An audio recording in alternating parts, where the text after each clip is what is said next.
दुनिया के कई देशों में कोरोना को लेकर हाहाकार मचा हुआ है। कोरोना के खतरे को देखते हुए मोदी सरकार भी एक्टिव मोड में है। यहां तक कि खुद प्रधानमंत्री नरेंद्र मोदी कोरोना की तैयारियों की मॉनिटरिंग कर रहे हैं। पीएम मोदी की हाई लेवल मीटिंग के बाद हेल्थ मिनिस्ट्री ने इंटरनेशनल ट्रैवलर्स के लिए गाइडलाइन जारी की है। पैसेंजर्स की रैंडम सैंपलिंग के निर्देश दिए गए।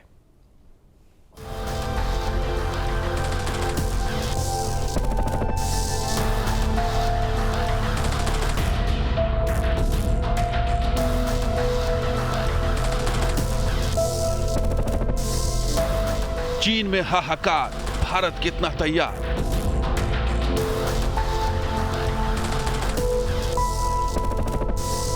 लौटा मास्क, सोशल डिस्टेंसिंग से बनेगी बात।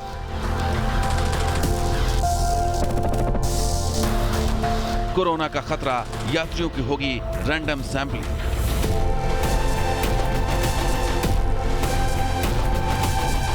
वेरिएंट BF7 का अलर्ट, एक्शन में सरकार।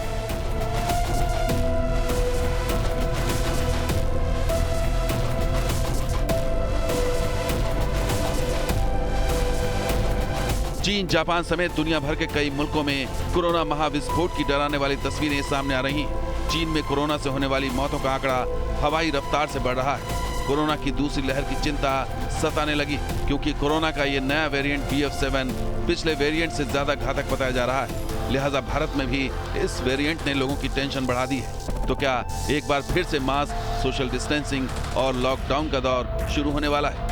विदेशों में कोरोना से पैदा हुई भयावह स्थिति को देखते हुए सरकार फुल एक्शन में है। पिछली बार की तरह ही इस बार भी खुद पीएम ने मोर्चा संभाल लिया है। देश की जनता को कोरोना से कैसे महफूज रखा जाए, इसकी मेगा प्लानिंग की जा रही है। मंत्रियों, अफसरों के साथ ब्लूप्रिंट तैयार किया जा रहा है। हाई लेवल मीटिंग की जा रही है। लोगों से मास्क, टीकाकरण, 2 गज की दूरी जैसे नियमों का पालन करने के लिए कहा जा रहा है। विदेशों से आने वाले यात्रियों से संक्रमण फैलने का खतरा सबसे ज्यादा होता है। लिहाजा सरकार का जोर विदेशों से आने वाले यात्रियों पर है। ऐसे में सरकार ने इंटरनेशनल ट्रैवलर्स के लिए जरूरी नियम बनाए। ये गाइडलाइंस 24 दिसंबर से लागू हो जाएंगी। इंटरनेशनल ट्रैवलर्स के लिए जारी गाइडलाइंस के मुताबिक अब ट्रैवलर्स पूरी तरह से वैक्सीनेट होने चाहिए। फ्लाइट्स में मास्क पहने, सोशल डिस्टेंसिंग का पालन करना चाहिए। कोविड के लक्षण पाए जाने पर आइसोलेट किया जाएगा। फ्लाइट से उतरते समय फिजिकल डिस्टेंसिंग का पालन किया जाएगा। एंट्री पॉइंट पर सभी पैसेंजर्स की थर्मल स्क्रीनिंग होगी। इंटरनेशनल फ्लाइट्स के 2% पैसेंजर्स की रैंडम सैंपलिंग होगी। पैसेंजर्स का सिलेक्शन एयरलाइंस करेंगी। पॉजिटिव निकलने पर सैंपल्स जीनोम सीक्वेंसिंग के लिए भेजा जाएगा। 12 साल तक के बच्चों की रैंडम सैंपलिंग नहीं होगी। राहत की बात यह है कि चीन, जापान, अमेरिका में जिस रफ्तार से कोरोना के नए वेरिएंट ने पैर पसारना शुरू किया है, वो रफ्तार भारत में फिलहाल नहीं। पिछले 24 घंटे की बात करें तो देश में कोरोना संक्रमण के 185 नए मामले सामने आए हैं। एक्टिव मरीजों की संख्या 3408, जबकि एक दिन में सबसे ज्यादा 84 केस केरल में पाए गए हैं। तो वहीं दिल्ली में पिछले 24 घंटे में 5 नए मरीजों का पता चला है, जबकि एक की मौत कोरोना से हुई।